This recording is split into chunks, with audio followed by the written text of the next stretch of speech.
You're listening to the Cyberwire Network, powered by N2K.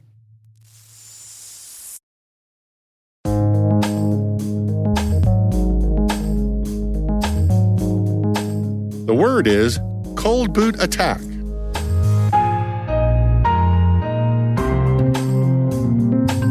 Spelled cold boot as in a hard restart of the computer's hardware and software components, and attack as in leveraging a weakness of a system in order to gain access.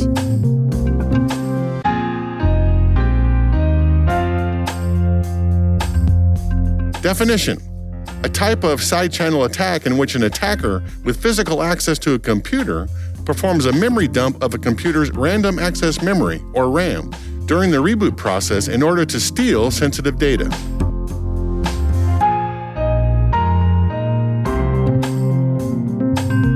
Example sentence: overwriting the RAM before shutting down the machine or using encryption programs that don't write sensitive keys into RAM can avoid data loss due to cold boot attacks.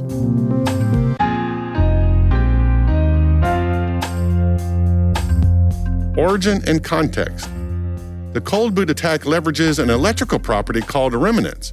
It refers to the magnetic flux that remains in a circuit after the electricity is gone. In other words, RAM maintains integrity seconds or even minutes after power loss. An attacker who moves fast enough after a computer is shut down can still access the data stored in RAM when the computer had power.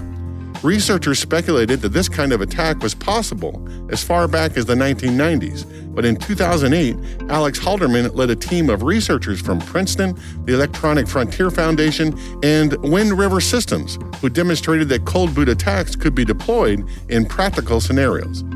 Forensic specialists in law enforcement probably use this technique the most in order to build cases from confiscated computer equipment, but spies also use this technique to steal sensitive data from unsuspecting targets.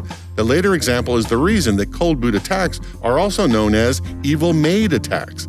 The evil maid in this case is the spy who comes into a victim's hotel room when nobody is there, disguised as a maid, and uses the cold boot attack technique to steal sensitive information.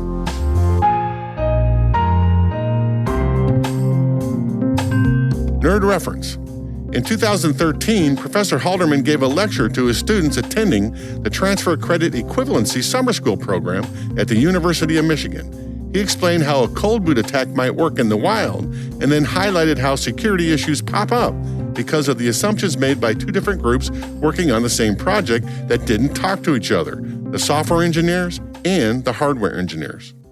The attacker in our scenario is going to come up to your laptop. Maybe he's just stolen it from you at the coffee shop. Luckily, you left it in a locked state. He doesn't have your password. Maybe it wasn't powered on. It was closed, and so it went to sleep. In that case, he just opens it up, and it wakes back up again. Your disk is fully encrypted, but the key is in RAM. So the attacker is unhappy, but he has an idea. He's going to try the cold boot attack. He's going to take that USB stick that has some memory dumping software on it, plug it in, pull out the battery, put it in again really quickly. The computer's going to dump the contents of RAM to the USB stick.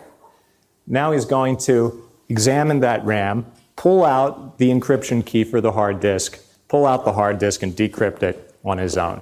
There's some broader things we can take away from this about assumptions as they apply to cryptography in practice. So mistaken assumptions can undermine the security of an applied crypto system that otherwise would be perfectly good. The people who built these disk encryption systems, many of them are serious researchers, former researchers and engineers who knew what they were doing. They thought hard about these problems, but they had a blind spot here.